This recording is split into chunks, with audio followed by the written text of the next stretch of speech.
Okay? It has been a true honor debating with Salah in the competition so far, sitting in the finals with six Tel Aviv debaters, having Omer, Yoni, and Roy in the crowd. In my opinion, I have already won. What is missing in the debate so far is exactly the explanation of what is religious freedom and how the balance should be made accurately in order to understand the following. It is a permanent and a basic right of some individuals. However, it should be limited to the extent in which it infringes on the rights of others. We are going to show you why by accepting this exact motion, we are going to create a better balance. First of all, some rebuttal to what we have just heard. So basically, the main practical implementation impacts were.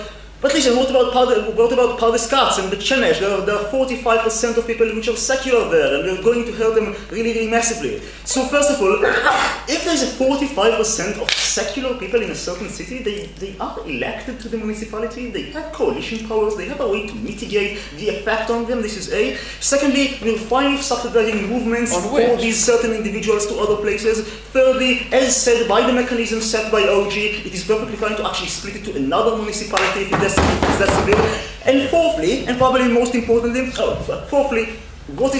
is that different from the status quo in which if you are going to implement these policies, you do have barricades on the roads, and it enforces if opening opposition does not stand for actually enforcing these things by law, you have things which people will implement the policies on their own, like what is happening in Yerushalayim, like what is happening in Bnei Brak every weekend when people try to drive in Shabbat. Fifthly, what about places like Tel Aviv, in which there is a 95% secular people? I cannot drive on Shabbat. They completely ignore the fact that this is actually something which infringes my rights with public transportation.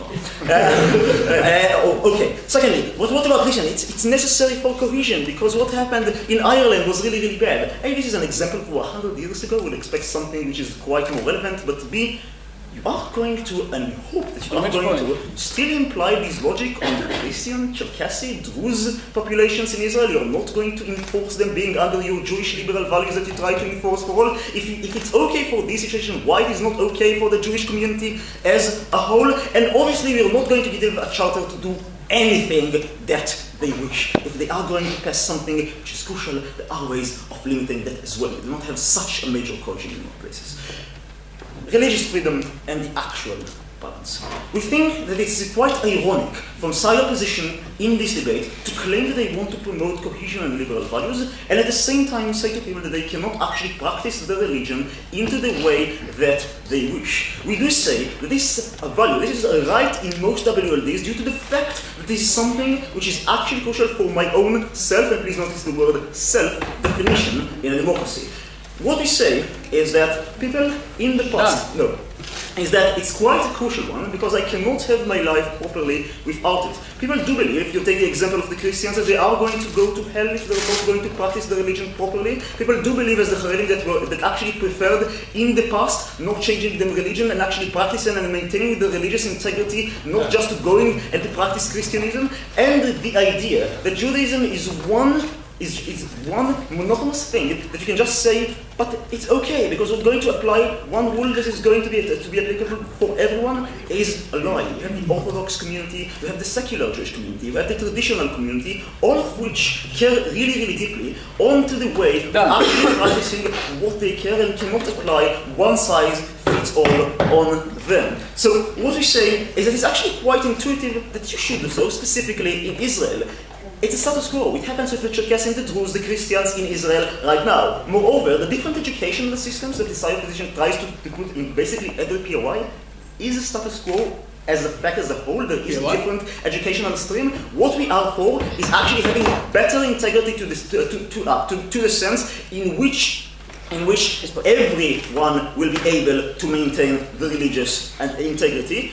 And moreover, it also gives an intuition of why the right is not abused into doing really, really bad things upon us. But here comes the actual balance, because we hope that if you agree to the fact that people that are actually willing to do things which are really, really bad for them just in order to maintain their religious integrity, the question is, where is the balance in which if someone thinks that everyone should do the same, thus it actually also hurts my integrity as well. So first of all, please notice that most of these rights are communal and should not be applied for everyone else. What do we mean by that?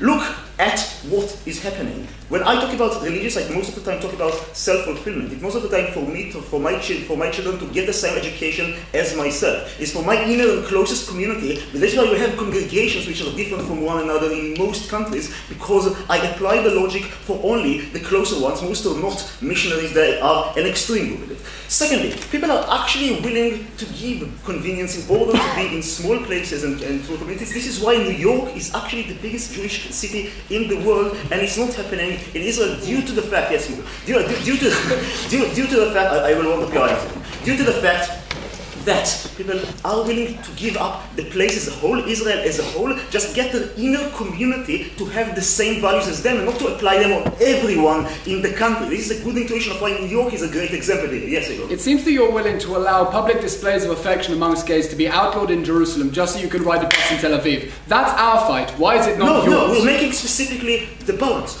What we're saying is as follows. What we're saying is that it's a right that is better and most impactful inside the inner community. This is why people are willing to live in another country, and most Jewish actually do willing to do it, because the inner community is something in which the integrity is maintained, and they do not feel the right in order to apply it for everyone in the country. It means that it happens. Secondly, it is not going to achieve anything right now, because if people will not believe liberal views implanted on them, or even some religious views enforced on them, like the Orthodox and the more mainstream parts of it, they are going to do just what the hell they want, which is happening under the status quo in places, as Melbach has said before. It means that you're not going to achieve anything. It means that on a practical level, we do not see why you should extract the motion. Moreover, it's an unnecessary clash of principles, because right now, most of the time, most of the populations, as the example that they give, I will not see it in the center of Jerusalem, I will not see it in the other part. Most of the time, it will happen in places far, far away. It means that at the end of the day, you're making an unnecessary clash by trying to enforce the same laws on everyone. We get more local rights, it means more rights as a whole. This is why on the balance, we win. Thank you very much.